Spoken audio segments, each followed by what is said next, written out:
the Continental Divide!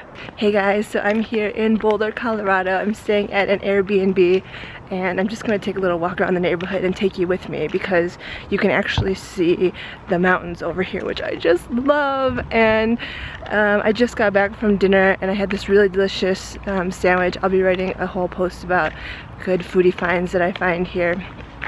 But yeah, I just want to show you the mountains because it's so pretty.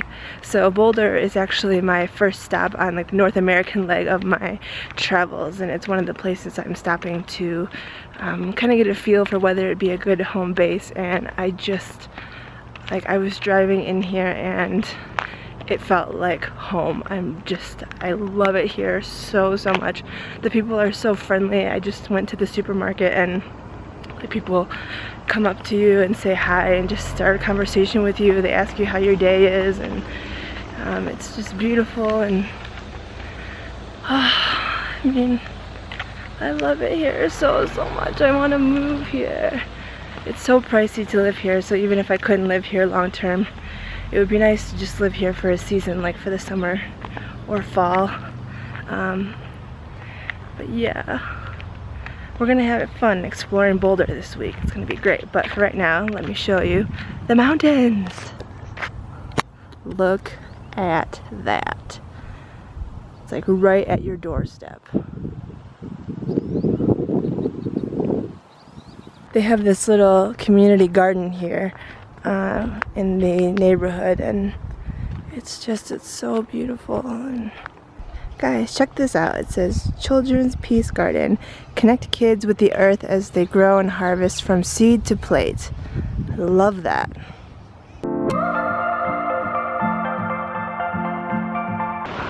Good morning guys. It is 7 a.m. and I'm here in Eldorado Canyon State Park.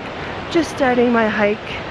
Should take about 3 or 4 hours. I'm doing the Rattlesnake Gulch Trail and the Fowler Trail that's supposed to go to this overlook called the Continental Divide Overlook, and I guess the views are supposed to be spectacular, so I'm looking forward to that and looking forward to a good workout for this morning hike. Just to be back in the mountains and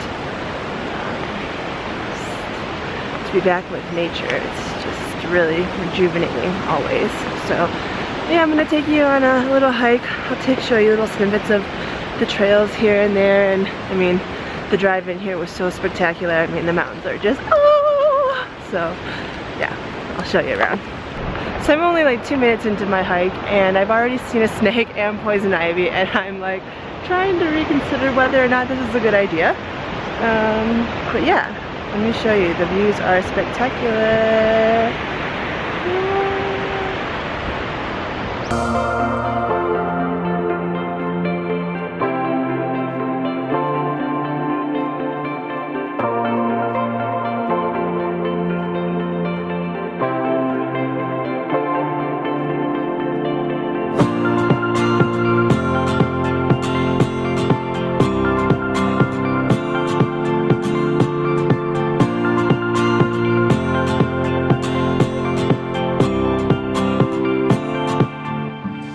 Alright guys, so I am about halfway finished with my hike. I am at the site where the old Craig's Hotel used to be. There used to be an old hotel up here, but I guess it was destroyed and now it's just all hiking trails. And so the path that I'm on is called the Rattlesnake Gulch Trail, and when you get to this point where the hotel used to be, there is a fork in the road, so you can either go right to, it's a shorter path to the Continental Divide Overlook, or lookout point I guess you would call it, and then you can keep going for about another mile on the same trail, the Rattlesnake Gulch Trail. It's about this, it'll take you to the same place, but one is longer than the other. Guys, we did it! I'm here at the Continental Divide lookout, and yeah, just stunning views. 4 miles. Take a look. I mean,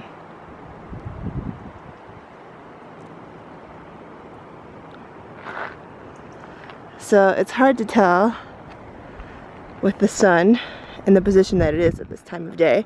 But right down the middle here is the Continental Divide, and you can just see far out into the flatlands, and it's so pretty, and there are just like mountains of trees, and it's so green, and it looks just like those pictures you see in a magazine. It's like blankets and blankets of trees. So you go back this way to go back down to the parking lot. Back down to the very bottom. There's a nice stream. I zoom in. So guys, if you ever come to Eldorado Canyon State Park, I definitely recommend the Rattlesnake Gulch Trail. It's not as long as I was anticipating. Online it says it's about 3.5 miles round trip, but I feel like I got to the top a lot quicker, and I know that the descent will go a lot faster. The only thing is, if you do this trail, do be aware that there can be snakes.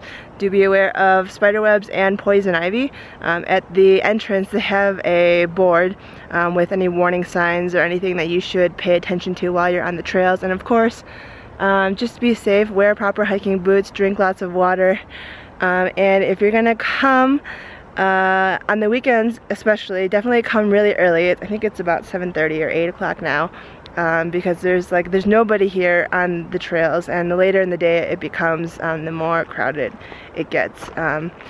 And usually they say weekdays are better, but you know, what can you do? It's a Saturday morning, it's beautiful outside. I wanted to get outside and get to the mountains, and there's nobody around, so picked a good time to come. And I just want to like sit up here and enjoy the view for a few hours. Hey guys, so I am actually on the descent now, and I want to show you this view, but it's a bit sunny over in that part, so it might be dark.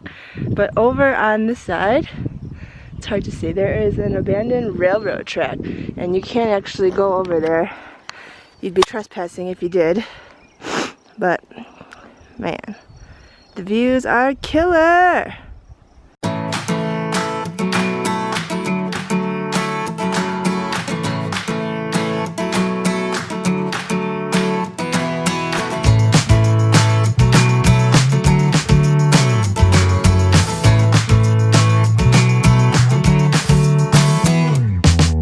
Good morning guys, I just reached the summit of Flagstaff Mountain. I'm so tired.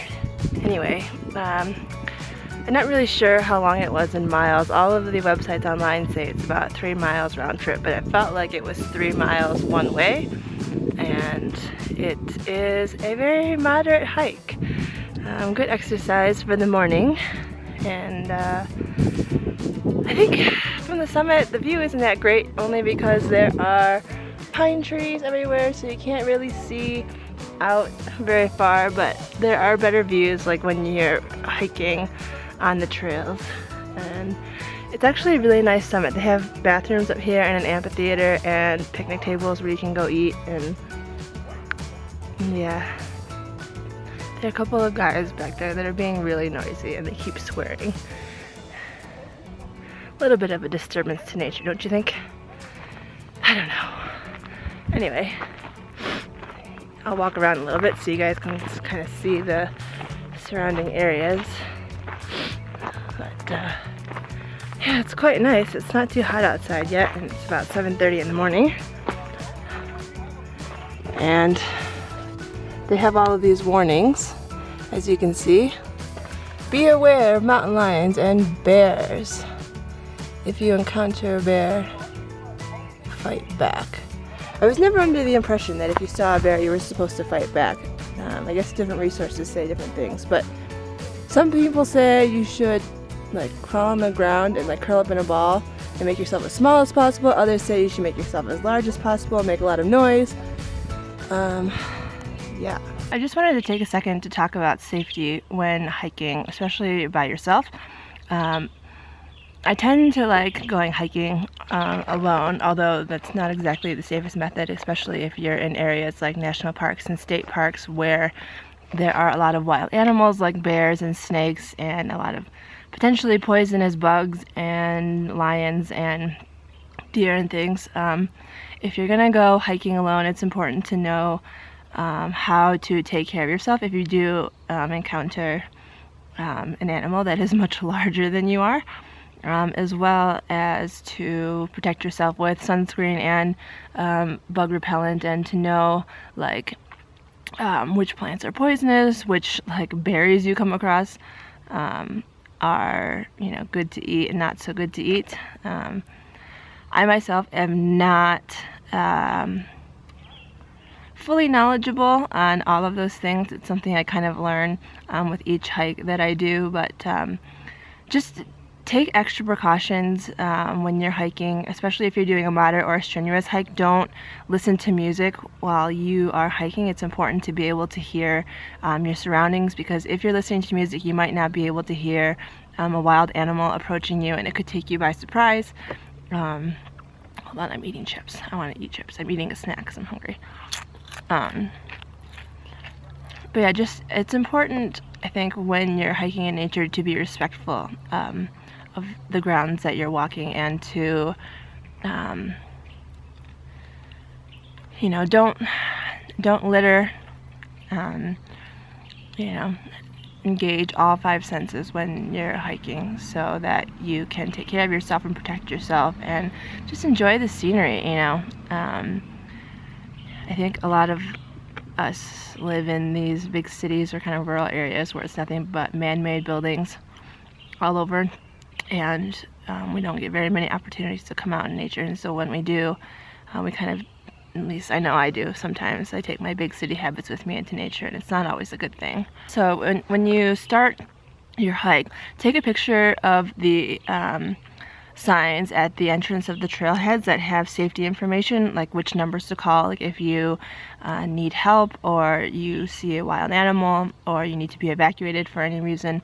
And also take a picture of, if they have a map of all the different trails, take a picture of that too, so you can kind of get an idea of where you're at and help yourself orient if you get lost and stuff like that. It's important to have that stuff on you, just so you are not completely alone when you're hiking. And I would also suggest, like, whenever you're going to different cities, like, check on meetup.com and find different hiking groups that you can kind of tag along with, because there's definitely safety in numbers. And I just wanted to say something, because so, like, I definitely feel kind of, I don't know if lonely is the right word. It's like a bit anxious, or sometimes like scared if I'm hiking alone and it's just like completely silent. You know, the silence can be actually really deafening. And yeah, just take care of yourself when you're on the hiking trails. Be respectful of your surroundings and the environment around you. And take care of nature as if it were your own home. It is our home. So, yeah, just wanted to mention that.